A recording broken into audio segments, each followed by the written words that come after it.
Біздің министрлік тарапынан, жалпы мемлекет тарапынан 2018-2022 жылға арналған мемлекеттік бағдарламаны жүзеге асыру барысында бірқатар шаралар атқарылып жатқандығын айтып өтуге болады. Жаңа атап айтқан кезде бұл жерде 2018 бұл бағдарламада, жаңадан құрылған бағдарламада бұрынғы бағдарлама қарағанда аздап өзгерістер бар, өзгешеліктер бар және толықтырулар бар екендігін бірден атап өткім келеді. Яғни бұдан бұрынғы 2013-2017 жылғы бағдарламаларда күшті құрылымдар тарапынан атқарылатын оперативті шараларға басымдық берілген болса, бұл жаңа бағдарламада халықты, азаматтарды ескертуге, алдын алуға арналған бағдарламалар жүзеге асырылуда. Яғни сол бағыттарға басымдық берілуде бізде. Яғни осы бағытта біз осы жаңа бағдарлама бойынша 3 бағыт бойынша жұмыс жүргізіліп жатыр. Біріншісі интернет кеңістігіндегі алдын алу жұмыстары. Яғни интернет кеңістігінде осы халықты ақпараттандыру, сауаттандыру, осы бағыттағы жұмыстар жанданып жатыр. Оның екіншісі жалпы түсіндіру жұмыстары, халық арасындағы түсіндіру жұмыстары. Яғни белгілі нысаналы топтарға, адрестік топтарға түсіндіру жұмыстары. Яғни онлайн, офлайн форматтағы түсіндіру жұмыстары. Үшіншісі радикалды идеологиядан зардап шеккен тұлғаларды оңалту бағытындағы жұмыстар атқарылып жатады. Осы 3 бағытта қазіргі таңда мемлекеттік бағдарлама іске асырылып жатыр, жүргізіліп жатыр. Яғни бұл жердегі айта кететін мәселе, бұл жаңа бағдарламаны 19 мемлекеттік орган жүзеге асырады. Сонымен қатар республикалық және облыстық маңызы бар қалалар, облыстар мен республикалық маңызы бар қалалар жүзеге асырып жатады. Яғни бұл бағдарламаны жүзеге асырудағы мақсатымыз халықты діни тұрғыдан сауаттандыру, діни радикализмнің алдын алу, осындай көріністерге жол бермеу, оларға қатысты барлық нәрселердің халықтың иммунитетін қалыптастыру болып табылатын. Яғни бірінші мемлекеттік бағдарламада біз халықты жалпы осы радикалды идеологияларға қарсы, діни экстремизмге қарсы ақпараттандыру, яғни олардың иммунитетін арттыру болатын. Енді екінші толқыны, екінші бағдарламасы деп айтатын болсақ, бұл жерде олардың алдын алуына қатысты жұмыстар толығымен атқарылып жатқандығын айтып өткіміз келеді. Әрине бұл халық арасындағы діни экстремизмнің алдын алу жұмыстары мемлекет тарапынан жүргізіліп жатыр. Қазіргі таңда мен сіздерге айтар болсам, 2605 адамды қамтитын 229 арнайы топтар осы бағытта жұмыс істеп жатыр. Яғни бұл топтар ақпараттық түсіндіру топтар болып аталады. Яғни осы мемлекет тарапынан құрылған ақпараттық түсіндіру топтары әртүрлі өңірлерде, әртүрлі халықтың топтарына байланысты түсіндіру жұмыстарын ұйымдастырып отырады, жүргізіп отырады. Бұл жерде дінтанушылар бар, теологтар бар, исламтанушылар бар, бұлардың құрамында білікті мемлекеттік қызметкерлер бар, түрлі сала мамандары бар. Яғни тарихшылар болсын, әртүрлі, яғни қоғамға қандай саланың адамдарына сұраныс бар, осы ақпараттық түсіндіру тобында. Сол саланың адамдарының барлығы қамтылған. Осылайша осы ақпараттық түсіндіру топтары өңірлерде жұмыстарын жүргізіп жатыр. Яғни бұған дейінгі ақпараттық түсіндіру топтары мен қазіргі ақпараттық түсіндіру топтарының арасындағы айырмашылықтар орын алды. Яғни бұл уақыт өте келген тәжірибемен жинақталған дүние. Бұған дейінгі ақпараттық түсіндіру топтарында халықты жалпылама түрде түсіндіру жұмыстарын жүргізетін. Яғни мемлекеттік органдарға баратын, түрлі мекемелерге баратын, немесе түрлі аудиторияларға жинайтын әртүрлі топ адам өкілдерін жалпылама түсіндіру жұмыстарын жүргізетін, айтатын, түсіндіретін, ақпараттар беретін. Ал бұл енді тәжірибемен жинақтала келе, қазіргі таңдағы осы жаңа ақпараттық түсіндіру тобында нысаналы топтарға, адрестік топтарға, жекелеген тұлғаларға арналған түсіндіру жұмыстары жүргізіліп жатыр.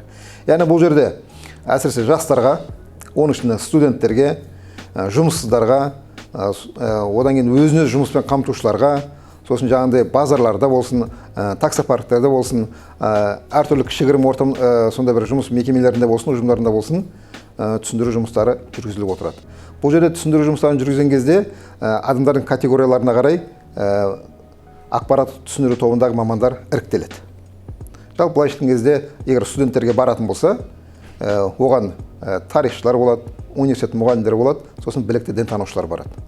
Осылайша жан-жақты түсіндіру жұмыстарымен қамтамасыз етіледі.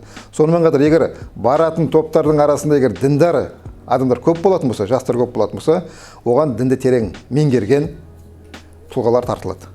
Осылайша олардың сұраныстарын қанағаттандыратындай білікті топ құрылады, түсіндіру жұмыстары жүргізіледі. Яғни бұл жерде министрлік тарапынан арнайы әдістемелік құрал дайындалды.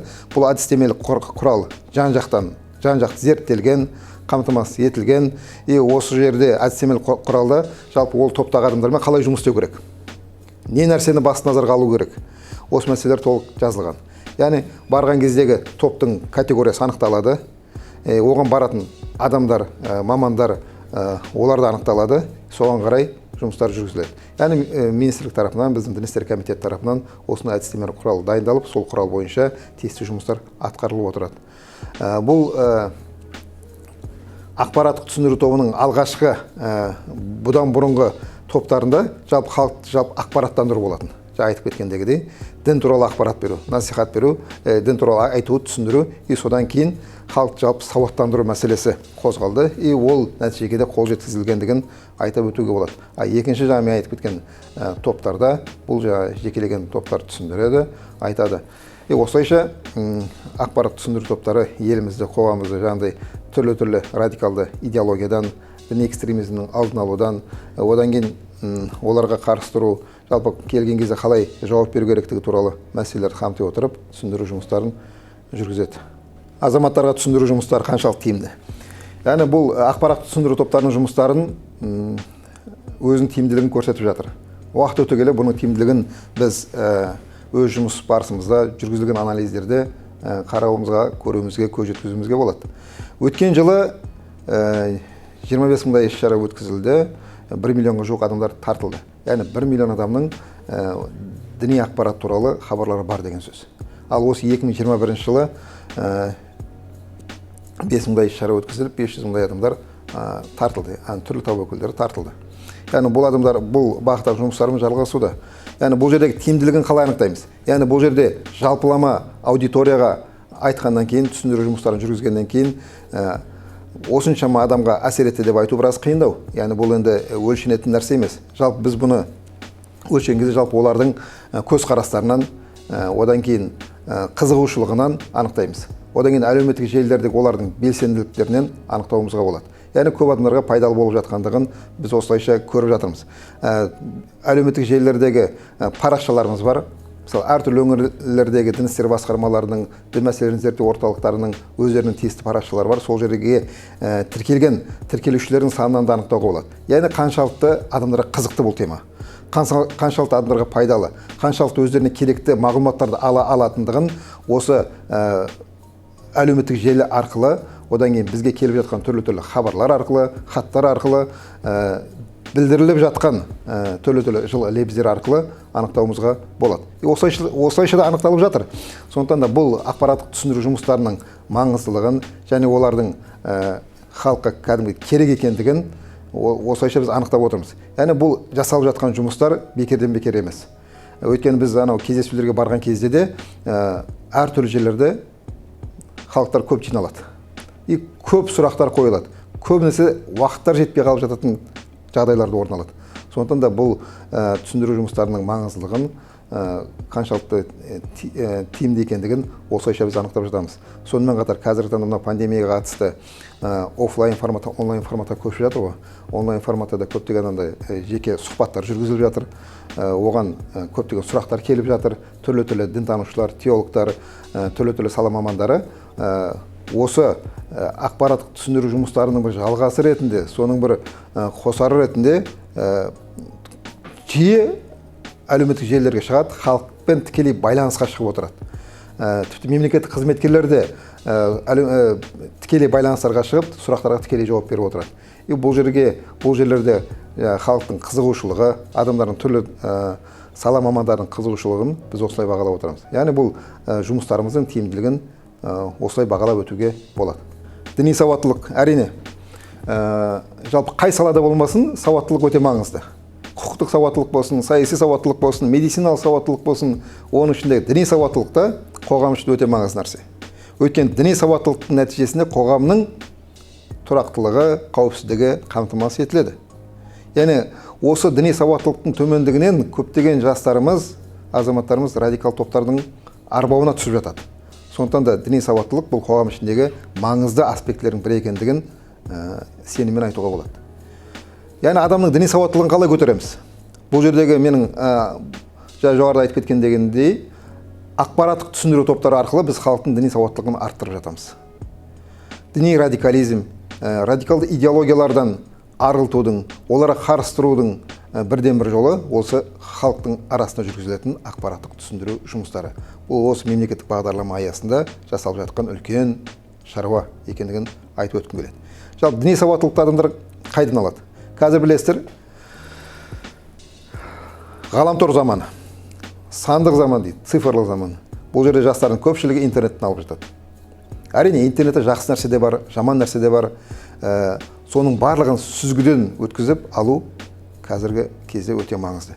Өйткені адам толық ақпарат болмайтын болса, дін туралы, ол әртүрлі сайттардан, яғни зиян сайттардан, біздің қоғамымызға сай келмейтін діни радикалдардың сайттарынан да ақпарат алуы мүмкін. Сол үшін білетін адамдардан сұрау керек. Бұл үшін жаңағыдай әкімдіктерде, әр облыстағы әкімдіктердің жанынан құралған арнайы дін проблемаларын зерттеу орталықтары бар. Осы жерден сұраса болады. Дін істер басқармаларынан сұраса болады. Сонымен қатар қазіргі таңда еліміздегі бірден бір діни бірлестік болып табылатын Қазақстан мұсылмандар діни басқармасынан сұраса болады. Осы Қазақстан мұсылмандар діни басқармасына қарасты 20-дан аса сайттар бар. Сол жерден алса болады. Одан кейін бізге қарасты Казислам интернет порталы бар. Осы жерде қажетті бүкіл ақпараттар бар. Қажетті бүкіл ақпараттарды осы жерден алуға болады. Діни мәселелерге қатысты жалпы жаңадан үйренушілерге қажетті ақпараттардың барлығы осы аталған сайттарда жеткілікті. Сонымен қатар бұл дін мәселесі өте терең мәселе, өте нәзік мәселе.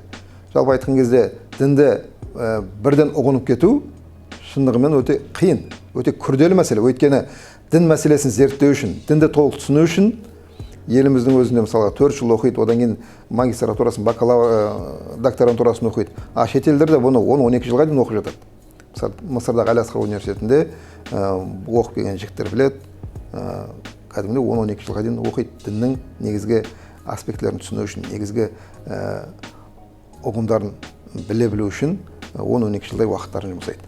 Осындай уақыт жұмсайды, ал қазіргі таңда мысалға кейбір жастардың 1-2 айдың ішінде дінді толық үйреніп кетемін, осы дін туралы толық ақпарат алып кеттім, енді мен уағыз насихат айта берсем болады, айналамдағылар ескерте берсем болады деген әртүрлі пікірлері шындығында өте қате, өте жаңылыс. Сондықтан дінді үйренетін кезде адамдар кәдімгідей арнайы ақпарат көздерінен алуын біз ұсынамыз.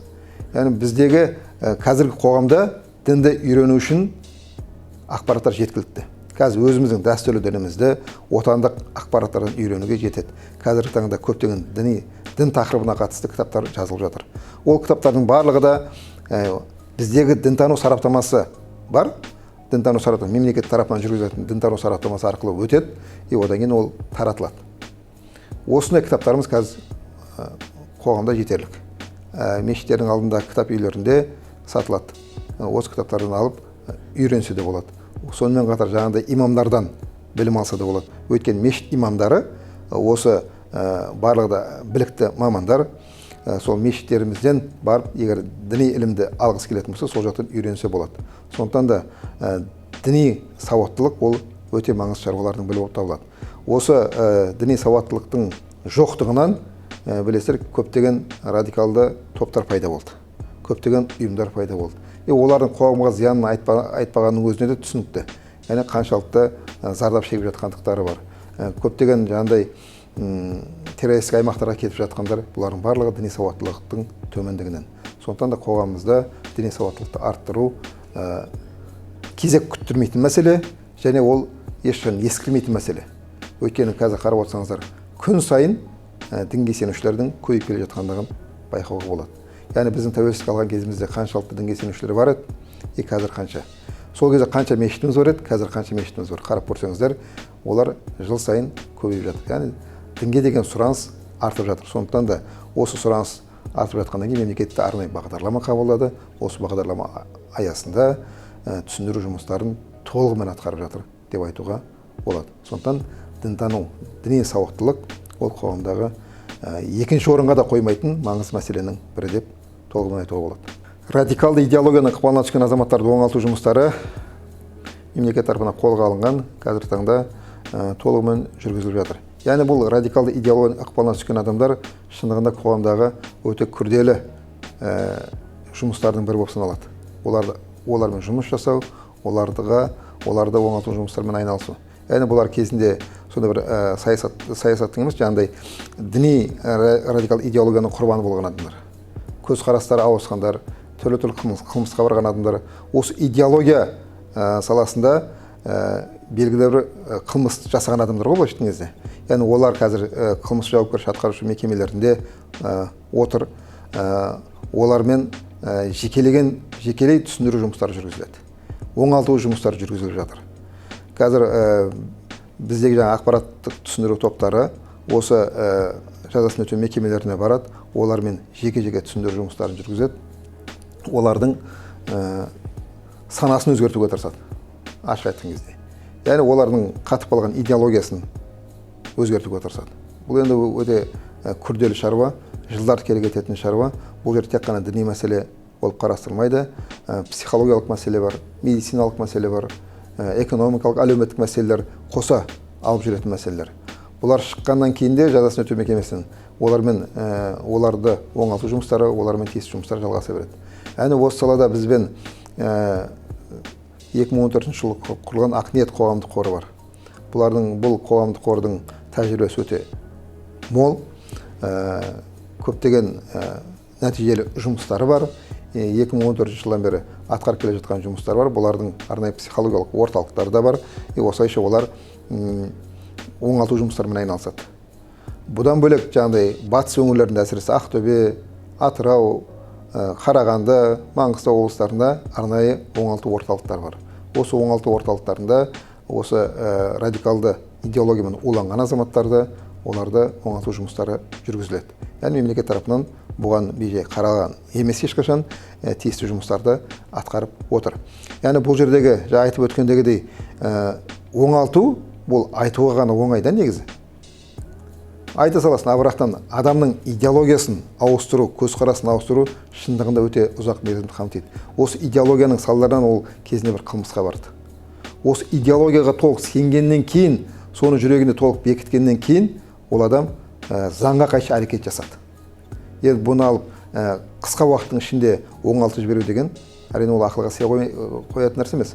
Бұл адамдарды оңалту үшін мықты білікті мамандар тартылады. Осы дін саласында одан, яғни оның ұстазынан асып түсетін мамандар тартылады. Ол мамандарда өзіміздің елімізде бар, шетелден оқып келген, осы жерден біліктіліктерін қалыптастырған мықты теологтарды, исламтанушыларды, психологтарды тарта отырып, оларды мен оңалту жұмыстары жүргізіледі. Қазіргі таңда ол оңалту жұмыстары өзінің нәтижесінде беріп жатыр. Енді осы кезде мен тағы да бір айта кететін мәселе, жусан операциясы болды кезінде, білесіздер, 2019 жылдары елімізге 595 адам оралды. Олардың ішіндегі 400-дей балалар болатын. 30-дан аса ер адамдар, қалғандар әйел адамдар болатын. Осы мемлекет тарапынан оларға да тиісті көмек қолы созылды. Былайша айтқан кезде ол жақтан келген әйел адамдардың көпшілігін бейімдеу жұмыстар атқарылды. Яғни 90%-ға дейінгісі бейімделді деп айтуға болады ол жерде. Өйткені бұл жердегі тек қана біздің министрлік емес, жергілікті атқарушы органдар, әкімдіктердің жанынан құралған дін проблемалары зерттеу орталықтары, Ақниет орталықтары болсын, осы салада жұмыс істеп жатқан теологтардың еңбектерін атап өту қажет деп есептеймін өзім. Өйткені сол білікті мамандарымыздың арқасында біз күткен нәтижелерге қол жеткізіліп жатыр. Яғни оларға теологиялық тұрғыдан көмек берілді, психологиялық тұрғыдан көмек берілді, әлеуметтік тұрғыдан көмек беріліп жатыр, медициналық тұрғыдан көмек беріліп жатыр. Яғни мемлекет қандай көмек берілу керек, қолдан келгенше мемлекет оларға көмектесіп жатыр. Яғни олардың ішінде кәдімгі зайырлы қоғамға бейімделіп өмір сүріп жатқандар да бар. Бұл да біздің елбасымыздың кезіндегі айтқан сөз бар еді, саясаты жаңағыдай жолдауында, яғни террорлық аймақтағы азаматтарымыз елге қайтару керек. Елбасымыздың үлкен бір тапсырмасы бар. Кезінде бірінші елбасы Нұрсұлтан Әбішұлы Назарбаевтың осы тапсырмасы аясында осы іс жүзеге асырылды, сәтті жүзеге асырылды, елімізге оралды, алып келді, ата-аналармен қауышты, туыстарымен қауышты, көпшілік өздерінің адасқандықтарын мойындады. Осылайша өзіміздің қоғамға бейімделіп, қазіргі таңда оңалту жұмыстарының нәтижесін көрсетіп жатыр. Осылайша мемлекет тарапынан оңалту жұмыстары толық бағытта жүргізіліп жатқандығын айтуға болады.